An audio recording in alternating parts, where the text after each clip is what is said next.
The diplomatic quarters aboard the Confederation flagship Sovereign Dawn were designed to accommodate dozens of species, but Jennifer had never expected to be babysitting. She stood in the doorway of the ambassador's suite, staring at the small Karathi child, barely 3 cycles old by their reckoning, who sat rigid on the sleeping platform, eyes wide with terror. "Ambassador Thexlar will return in 6 hours, the automated message had said. "Please ensure Kira settles for rest cycle." Simple enough, Jennifer had thought. How hard could it be to watch one alien child? Very hard, as it turned out. "Kira, sweetie, you need to sleep," Jennifer said gently, kneeling beside the platform. The Karathi cub had russet fur that stood on end, her tail tucked tight against her legs.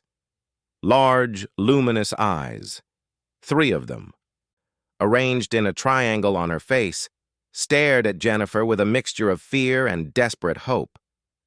"Cannot," Kira whispered in halting standard. Her translator implant was still adjusting to human languages. "The shadows, they move." Jennifer glanced around the dimly lit room. The Karathi preferred low light during rest cycles, which cast long shadows across the walls. To a frightened child, she supposed, they might look menacing. "There's nothing to be afraid of," Jennifer said, though she knew the words were useless. Fear wasn't logical, especially not for children. Kira's small claws gripped the edge of the platform. "Under," she said, pointing downward. "Monsters under." Jennifer blinked.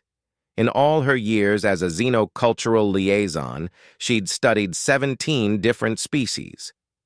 She'd never considered that the fear of monsters under the bed might be universal. "You think there's something under your bed?" Jennifer asked. Kira nodded frantically, all 3 eyes glistening. "Father says no. Mother says imagining. But I know. I hear them, scratching, waiting." Jennifer's heart clenched. She'd been 5 years old once, convinced that something lived in her closet. Her father had told her to be brave. Her mother had called it silly. But Alex, her older brother, had been the one who understood. He'd checked every night for a month until she finally believed him that nothing was there. "Kira," Jennifer said softly, "would it help if I checked?" The cub's ears perked up. "Check? You would look?" "Of course," Jennifer said, as if it were the most natural thing in the galaxy. "That's what humans do." "We check for monsters." She got down on her hands and knees, making a show of it. The gap beneath the Karathi sleeping platform was barely 8 inches high, far too small for anything to hide in. But Jennifer made a thorough inspection anyway. She pulled out her data pad and activated its light, sweeping the beam across every centimeter of space. "Nothing on this side," she announced. She moved to the other side, repeated the process. "All clear here, too." "The corner," Kira whispered. "The dark corner." Jennifer crawled to the far corner, reaching into the shadows with her hand. She felt nothing but smooth floor. "Empty," she said. "Not a single monster. I checked everywhere." Kira still looked uncertain. Her tail twitched anxiously. Jennifer stood up, brushing off her uniform. Then an idea struck her. "You know what? Monsters are actually afraid of humans." "Afraid?" Kira's translator struggled with the emotion, but her ears tilted forward with interest. "Oh, yes," Jennifer said, sitting on the edge of the platform. "Humans come from a death world, you know. We're persistence predators. We can run for days without stopping. We eat capsaicin for fun. That's a chemical that burns.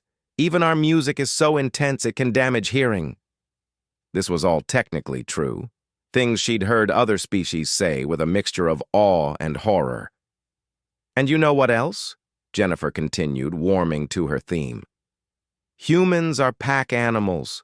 We protect our young, all young even if they're not our own species. It's instinct. So any monster that tried to mess with a child while a human was around..." She shook her head gravely. That would be a very stupid monster. Kira's eyes widened. You would protect me? Absolutely, Jennifer said without hesitation. I'm staying in the next room tonight. If any monster even thinks about bothering you, they'll have to go through me first. And trust me, they don't want that. Something shifted in Kira's posture. Her fur began to settle, lying flat against her skin. Her tail unwound slightly. But, Jennifer added, just to be absolutely sure, how about this? I'll leave my data pad right here on the floor with the light on low. If anything tries to come out from under the bed, the light will scare it away. Monsters hate light. And I'll leave the door open a crack so you can call me if you need me. Deal? Kira considered this for a long moment. Then slowly, she lay down on the platform, curling into a tight ball. Deal, she whispered. Jennifer placed the data pad on the floor, its soft glow filling the space beneath the platform. She dimmed the room lights further and moved toward the door. Jennifer? Kira's small voice called out. Yes? Why do humans do this? Check for monsters when they know they are not real? Jennifer paused in the doorway, thinking about Alex, about all the nights he'd checked her closet, under her bed, behind her curtains, about how safe she'd felt, knowing someone understood her fear without dismissing it. Because sometimes, Jennifer said gently, the scariest thing isn't the monster. It's feeling like no one believes you or cares that you're afraid. Checking for monsters is how we show we care. It's how we say, your feelings matter, and I'm here for you. She could see Kira's form relaxing further into the sleeping platform. That is, Kira yawned, her translator catching the drowsy tone. Very human. Yes, Jennifer smiled. Yes, it is. By the time Jennifer reached the door, Kira's breathing had evened out into the soft rhythm of sleep. The data pad's glow cast reassuring light under the bed, banishing shadows and monsters alike. Jennifer settled into her own quarters next door, leaving both doors slightly ajar. She thought about the report she'd have to file, about how human instincts for nurturing and protection extended even to aliens they barely knew, about how something as simple as checking under a bed could build bridges between species. Her communication pad chimed, a message from Alex, light years away on Earth. How's the diplomatic mission going? Jennifer smiled and typed back, just checked under a bed for monsters. Turns out being human is the same everywhere. She could imagine Alex's grin as she sent it. Some things, she thought, were truly universal. Fear, compassion, and the simple act of checking for monsters, whether you believed in them or not.